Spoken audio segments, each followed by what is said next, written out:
solid. Well, but not with my daughter, you don't.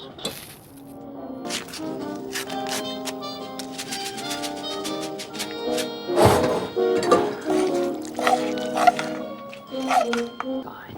We had dinner at my house. And afterwards, while I was doing the dishes, he played. Hey, what's up guys? Welcome back to Binging with Babish, where this week we're taking a look at the Blue Box Special as prepared by Cliff Booth in Once Upon a Time in Hollywood. For this, of course, we're going to need 170 grams of dried pasta and 36 grams of dried quote-unquote cheese product, which even though it's delicious as is, we're going to try to make our own from scratch. But first, we're going to be using a lot of paper towels in this recipe, so it's fitting that this episode is sponsored by Bounty Paper Towels. As you probably know if you've ever used them, Bounty picks up spills quicker than the leading Ordinary brand, so it would come in handy if you ever had to, for example, clean out your squalid but somehow sexy dog food and cigarette butt-filled trailer/bachelor pad, where this week's titular meal is being whipped up. I'm just going to read the directions off the side of the box here. Bring 48 ounces of LA County groundwater to a rolling, raging, festering boil. Cook for 7 to 8 minutes until flaccid but toothsome. Return to the pot along with granules. Do not add milk.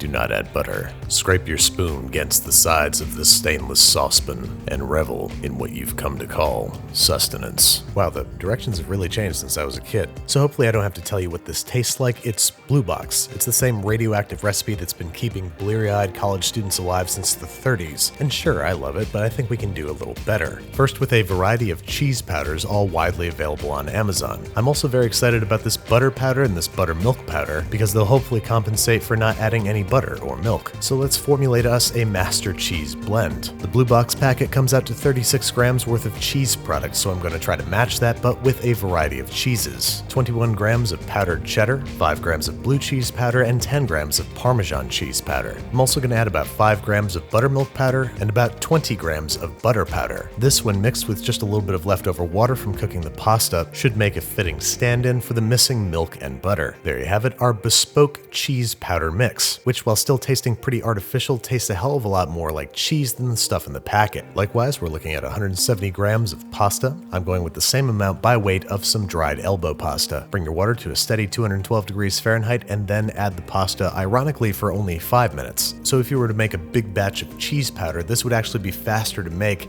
than Blue Box. Not that that matters even a little bit. So to the nearly dry pasta, there's probably a quarter cup worth of pasta water in there. We're going to add our cheese powder, and just like Cliff Booth, mix it thoroughly with a wooden spoon until it resembles mac and cheese. And I gotta say, I like it. It's got that processed electric orange cheese flavor that you want, but it tastes a little bit more like real cheese, and a little bit less bitter than Blue Box. But can we make an instant version of this dish that tastes and looks like real mac and cheese? For that, we turn to the dehydrator, where I have a selection of cheeses that have been dehydrating at 120 degrees Fahrenheit for about 12 hours. A process which, as you can see, hasn't been kind to all of them, like this sharp cheddar, and with this blue cheese hasn't really worked at all, but worked very well with the cheeses I was most excited about, including shredded Parmesan and Gruyere, but also some deli sliced white and yellow American cheese to give structure and creaminess to our eventual sauce. And while the cheddar is pretty deformed, it's still gonna work fine. Just gotta get it off the drying rack and out onto some paper towels set in a rimmed baking sheet. We're then gonna place another layer of paper towels on top and sandwich it all between 2 baking sheets, pressing firmly and evenly to absorb as much of the oil expelled by the cheese during the drying process as possible. Then we're gonna toss the cheese in the freezer for 30 minutes to get it as brittle as possible before placing it into a food processor and blitzing. Then we're gonna let this go for about 3 minutes, only to find that our food processor does not have the horsepower to pulverize this cheese into a powder. For that, as it turns out, we're gonna need a high-powered blender. So, in other words, skip the food processor altogether and just dump it right into a blender. Blast it on high speed for about a minute until it is en fine powder. And there you go, some homemade dehydrated cheddar cheese powder made from real cheese. The only glaring difference between this and the stuff out of the packet is that this is not shelf stable, but with the help of a food grade desiccant, it should last in the fridge for 3 to 5 months, I think.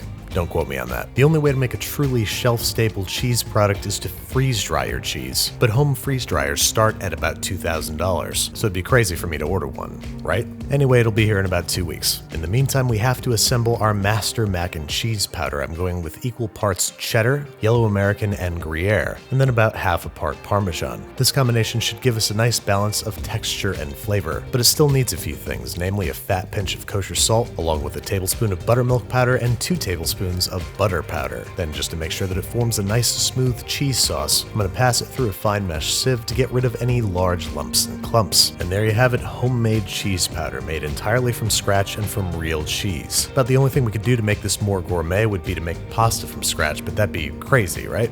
Anyway, we want to make the right kind of pasta dough for extrusion. That is a very dry, almost crumbly dough. So in the bowl of a stand mixer, I am tiny whisking together 300 grams of all-purpose flour and 5 grams of kosher salt. Then I'm cracking 1 large egg in there, which should weigh about 50 grams, along with 80 grams of water and 10 grams of olive oil. What we're looking for here is a dough that just barely comes together. It's going to look way too dry at first, but as the flour hydrates, you should be able to press it together to form a cohesive ball of dough that breaks apart with little effort. Just like any other pasta dough, we're going to press this into a disc, wrap in plastic wrap, and let it rest at room temperature for about 30 minutes. Then we're going to dust a rim baking sheet with plenty of flour, break off a couple of walnut-sized pieces of our dough, roll them in flour, maybe get 5 or 6 of them ready to go, set our stand mixer to the highest speed with our bucatini plate installed in our pasta extruder, and start feeding balls into the hopper. What a crazy sentence that was. Then, once the pasta worms its way out of the extrusion plate, we're going to snip it off into little macaroni, a perfect pasta proxy for the thin, skinny little noodles that we get out of the blue box. Go ahead and give these a shake and a toss in flour every, I don't know how many noodles that is, 50 or so, and rinse and repeat until you're all out of pasta. Now, is this pasta shelf stable? No, absolutely not. Was there any good reason for me to make it? No, not really. Do I know where I'm going with this line of questioning? You bet your ass I don't. Anyway, we're going to remove the excess flour from our macaroni by tossing it in a sieve, and there you have it, homemade blue box noodles, sort of. Fresh pasta tends to cook much more quickly than the dried stuff, so we're going to let this cook in boiling water for no more than 90 seconds or until tender but al dente. After that, we're going to drain the pasta, reserving about a half a cup of pasta cooking water, which, as I discovered, we're going to need to make our cheese sauce, because as you add your dried cheese sauce, you're going to realize that it requires a lot of moisture to reconstitute, and it's going to gum up the works pretty quickly. So starting with a little splash of pasta water, maybe a quarter cup, we're going to slowly allow this cheese to rehydrate, turning it first into a smooth and then into a gooey and stretchy cheese sauce. I mean, this stuff behaves in ways that I didn't think that powdered cheese could. By virtue of the milk powder and the butter powder, it comes together to form an absolutely perfect mac and cheese. Now, did this episode go completely off the rails? Yes, it did, but just look at me.